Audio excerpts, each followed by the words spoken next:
Em nome do Pai, do Filho e do Espírito Santo. Amém. Meu querido ouvinte do programa Oração da Manhã, nesta terça-feira maravilhosa, vamos juntos saudar o nosso anjo da guarda. Santo anjo do Senhor, meu zeloso guardador, se a ti me confiou a piedade divina, sempre me rege, me guarda, me governa e ilumina. Amém. Divino Espírito Santo, descei sobre nós, iluminai-nos.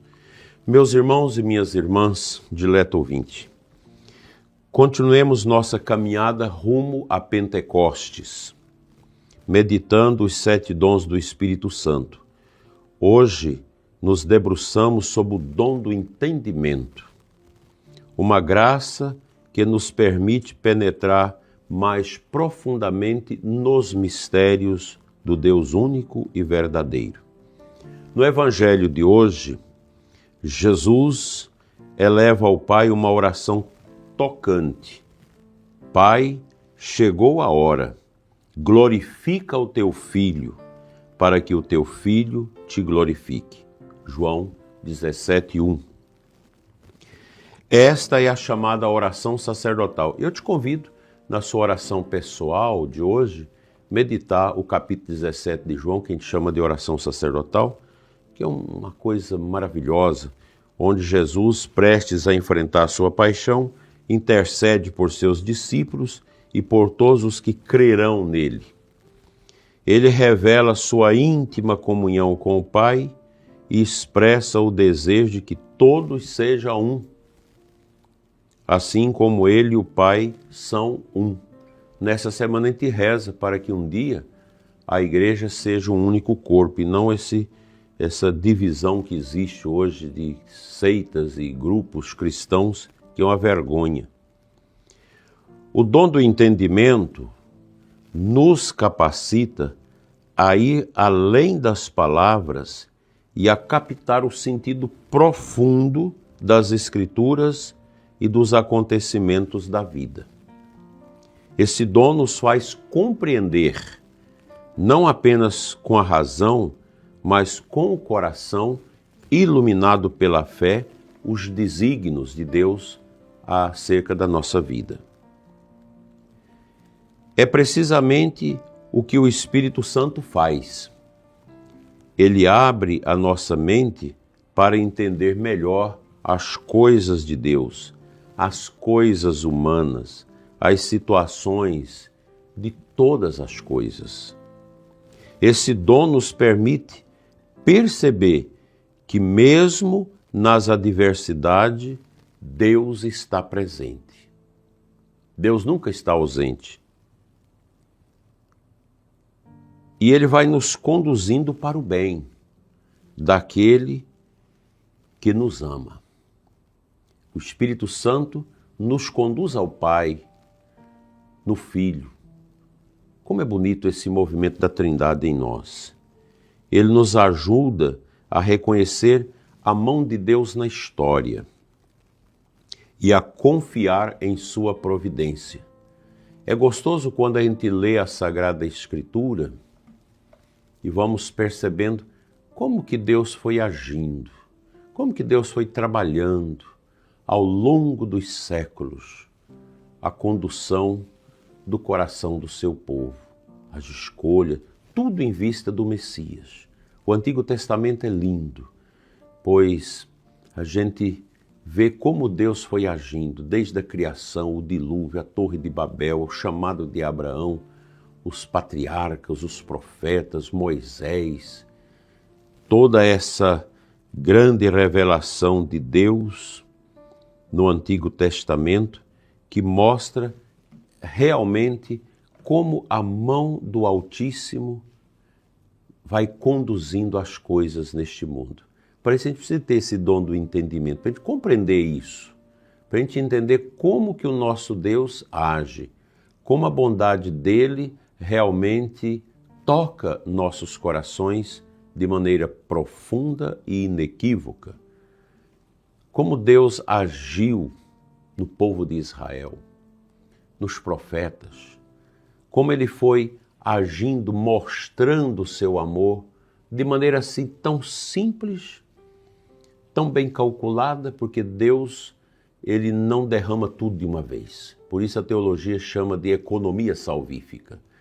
Aos poucos Deus vai se mostrando, até chegar no ápice, quando apresenta seu Filho para nos salvar. E a cruz, ela foi o momento cabal da nossa salvação, quando Deus se nos mostrou profundamente no mistério da cruz e nos deu a graça da salvação no seu Filho.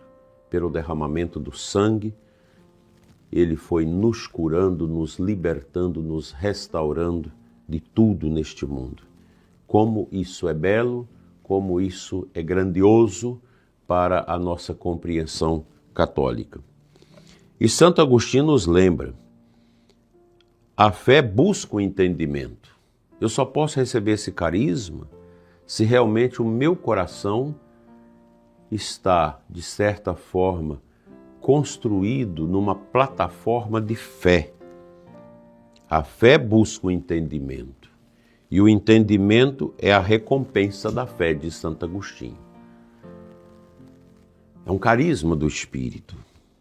Portanto, nós precisamos pedir sempre ao Espírito Santo que ele nos conceda esse dom precioso. Aliás, todos os dons do Espírito Santo são preciosos, né? Mas o carisma do entendimento é muito importante para que possamos viver com mais profundidade a nossa fé e compreender os mistérios de Deus.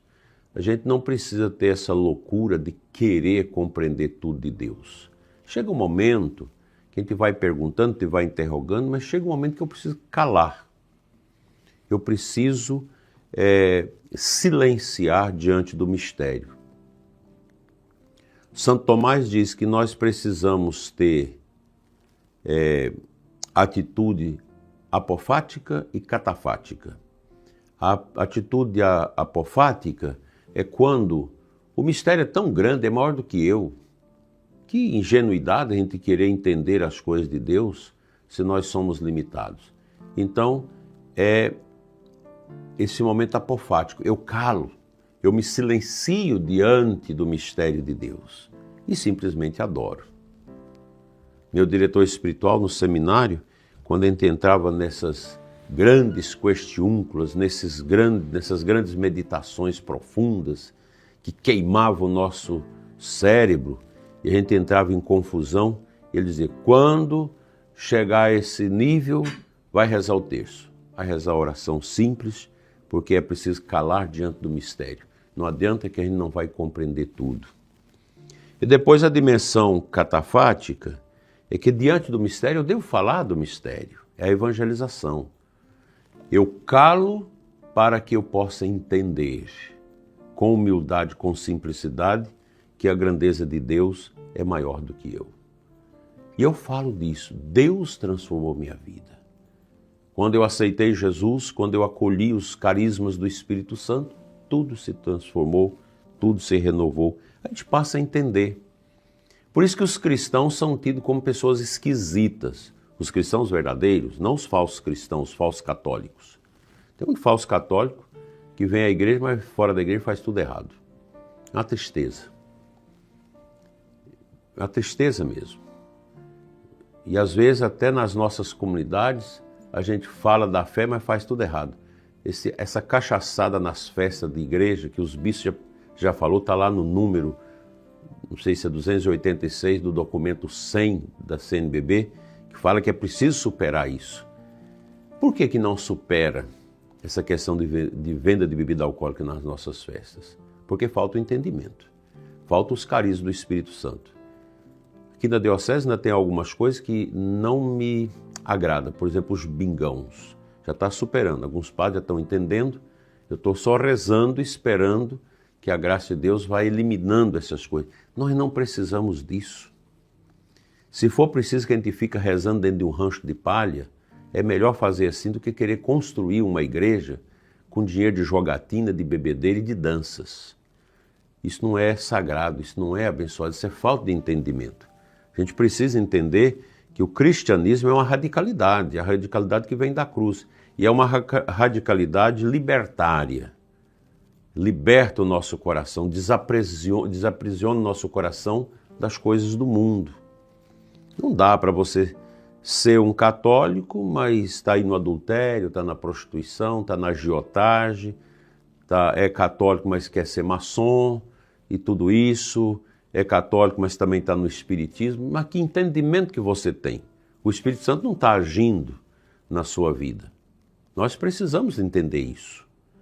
Quando eu tenho o dom do entendimento, eu entendo, o meu caminho é esse.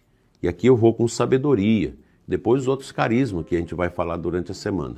É o Espírito Santo que move a gente, não é o mundo. E Santo Agostinho nos ensina isso, que o entendimento nos leva a essa profundidade na fé para compreender os mistérios de Deus na nossa vida. Peçamos ao Espírito Santo que nos dê o entendimento para que nunca saiamos do verdadeiro caminho de Cristo. Amém.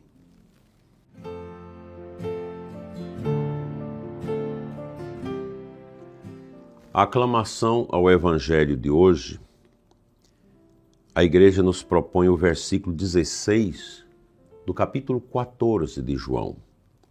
Rogarei ao meu Pai e Ele há de enviar-vos um outro Paráclito, que há de permanecer eternamente convosco.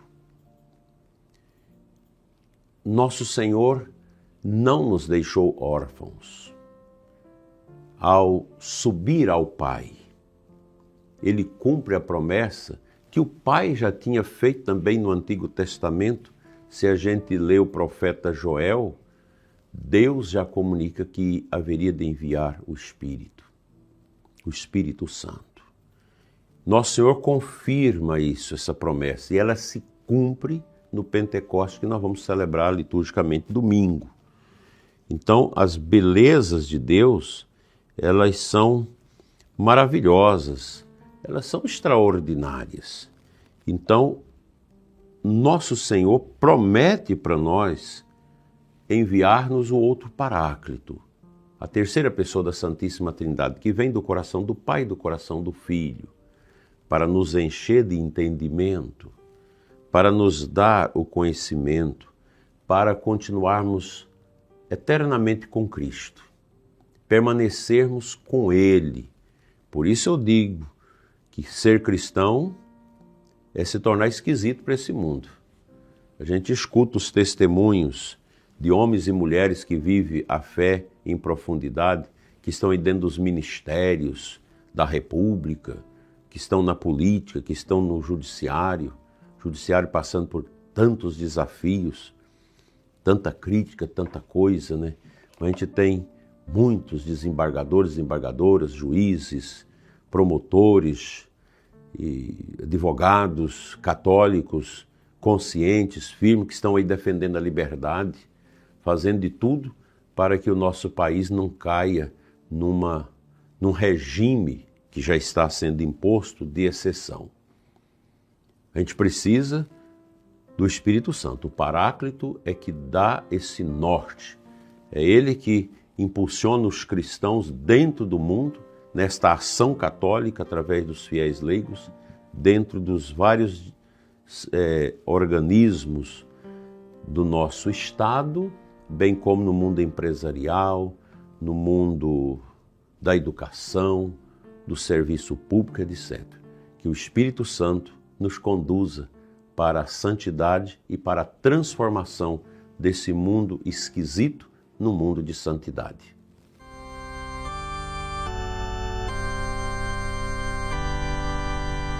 Senhor nosso Deus, Pai de misericórdia, abençoa os que pediram as nossas orações, os doentes, os que passam por provações. Dai-nos, Senhor, esse dom do entendimento para que nunca nos afastemos do Teu amor.